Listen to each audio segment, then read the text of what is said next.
Glenn Jacobs, the Knox County, Tennessee mayor and WWE Hall of Famer, better known as Kane. Good to see you, Mayor Jacobs. We appreciate you coming in. Thanks for having me. Big fan, by the way. I grew up watching you. Thank you. All through my childhood. This is so big moment for me. Well, big guy, thank you very much. You didn't break. You still have the mask. You still have the uniform, the whole thing. I still do. Yes. It's just not absolutely on you. Not on me right now. Well, it's all business here. As again, we see this moment here. By the way, who is this in this picture here? That's Lynn McMahon. Exactly. Yeah. Now, we were discussing downsizing the Department of Education, hopefully eliminating and returning the power to the states. She didn't agree with me. She does now. She does. No, that's not true. Linda's awesome.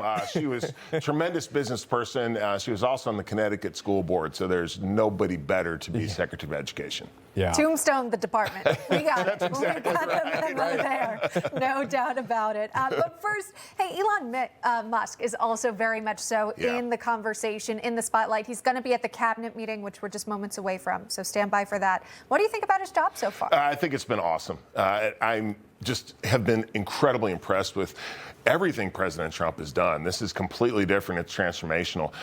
We now have a system in which the bureaucrats and the deep state, and by deep state I mean administrative state, is in control. And what's happening, all this pushback is really, that's what it's about, is about eliminating that and putting the elected officials back in control. And I would like to say I'm shocked, but I'm not, that the Democrats are pushing back so much, because I thought that they also were invested in eliminating government waste, but apparently not. Yeah, they're finding themselves, really politically speaking, on the wrong side of this argument. And some are finding out that there's not a winning side other than cutting wasteful spending, bloated bureaucracy, cutting through that, which was symbolized there by that chainsaw that was gifted to Elon Musk there, which is something, again, we're waiting for this cabinet meeting that we will be seeing Trump's first cabinet meeting there alongside Elon Musk. Another big point and an argument, too, about this is the media and how the media, legacy media specifically, has been covering Doge and Elon Musk. Talk to us about that. Well, the legacy media is just awful, and they're very partisan, and everything is about Trump. And I think what the Democrats and the mainstream media are going to find out is you have to tell people what you're for.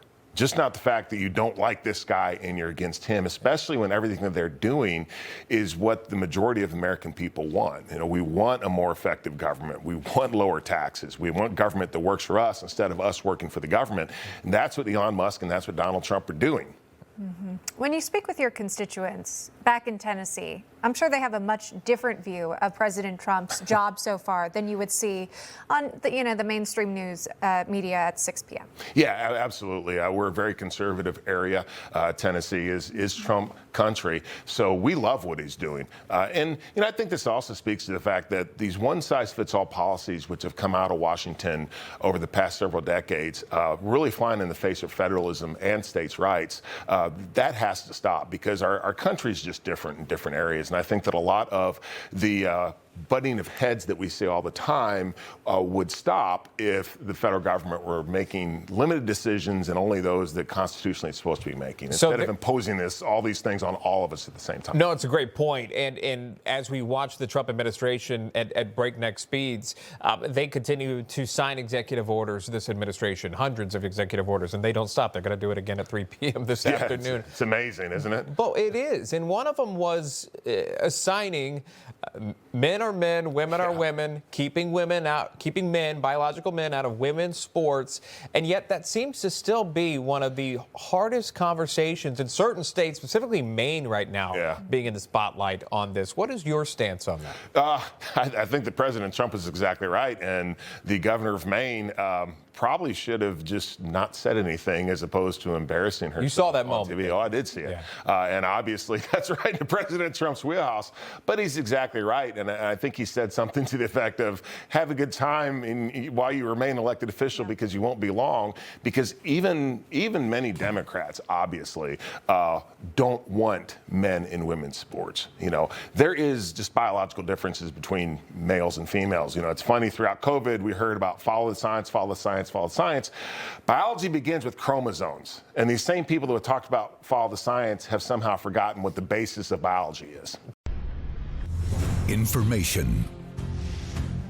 Truth is freedom. is Newsmax.